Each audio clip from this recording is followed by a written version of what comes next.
এবার আপনি মুখ্যমন্ত্রী শুভেন্দু অধিকারীর কাছে ডিরেক্ট নিজের অভিযোগ জানাতে পারবেন। কিভাবে? জনতার দরবার আপনার জন্য থাকছে বিরাট অপশন। কোথায় যাবেন, কি করবেন? এই জনতার দরবার আসলে কি জানুন ডিটেলসে।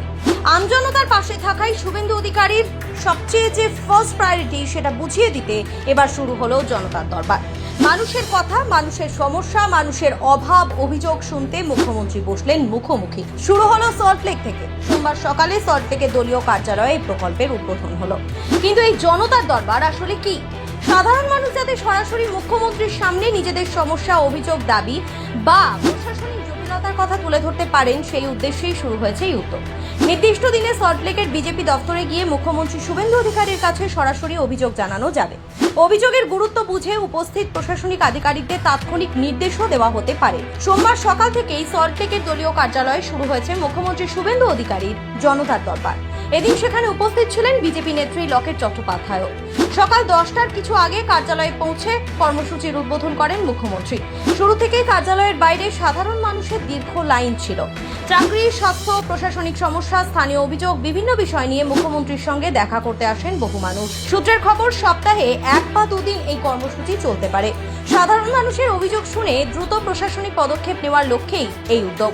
সঙ্গে থাকবেন প্রশাসনের উচ্চপদস্থ আধিকারিকরা, যাতে অভিযোগ পাওয়ার সঙ্গে সঙ্গেই দ্রুত ব্যবস্থা নেওয়া যায়। কারণ বহু ক্ষেত্রেই অভিযোগ সরকারি দপ্তরে জমা পড়লেও তা শেষ পর্যন্ত সঠিক জায়গায় পৌঁছয় না বলেই অভিযোগ থাকে। জনতার দরবারে অভিযোগ জানাতে পেরে খুশি সাধারণ মানুষ। অন্তত অভিযোগ জানানো সরাসরি মুখ্যমন্ত্রীকে একটা জায়গা তো থাকছে। কারণ এটা ফ্যাক্ট, সরকারে যে দলই থাকুক না কেন, সাধারণ মানুষের এক গুচ্ছ অভাব অভিযোগ থাকে। কিন্তু প্রশাসনিক জটিলতা আর নিয়মের বেড়াজালে সেই সব সমস্যা অনেক সময়ই মুখ্যমন্ত্রীর কান পর্যন্ত পৌঁছয় না। সাধারণ মানুষ নবান্নে বা মুখ্যমন্ত্রীর দপ্তরে চিঠি পাঠালেও তা সবসময় নির্দিষ্ট টেবিলে পৌঁছয় না বলেই অভিযোগ। এবার সেই সমস্ত জটিলতা কাটিয়ে সাধারণ মানুষের সঙ্গে সরাসরি কানেকশন তৈরি করতে চলেছেন শুভেন্দু অধিকারী। আর সরাসরি মুখ্যমন্ত্রীর সঙ্গে কথা বলার সুযোগ পেয়ে স্বস্তিতে সাধারণ মানুষ। কর্মসূচি শুরুর কিছুক্ষণ পর সাংবাদিকদের ঘর থেকে এদিন বেরিয়ে যেতে অনুরোধ করেন মুখ্যমন্ত্রী। তার মতে, ক্যামেরার সামনে অনেকেই ব্যক্তিগত বা সংবেদনশীল সমস্যা বলতে অস্বস্তি বোধ করতে পারে। তাই সাধারণ মানুষ যাতে নির্ভয়ে নিজেদের কথা বলতে পারেন, সেটাই নিশ্চিত করতে চেয়েছেন তিনি। উল্লেখ্য, প্রশাসনিক ব্যস্ততার মাঝেও সরাসরি মানুষের পাশে থাকার বার্তা দিতেই এই নতুন উদ্যোগ বঙ্গ বিজেপির বলে মনে করছে রাজনৈতিক মহল। এখানে একটা কথা মনে করিয়ে দিতে হচ্ছে, উত্তরপ্রদেশে যোগী আদিত্যনাথের জনতা দরবারের ধাঁচেই বাংলায় এই মডেল চালুর জল্পনাও তৈরি হয়েছে ইতিমধ্যেই।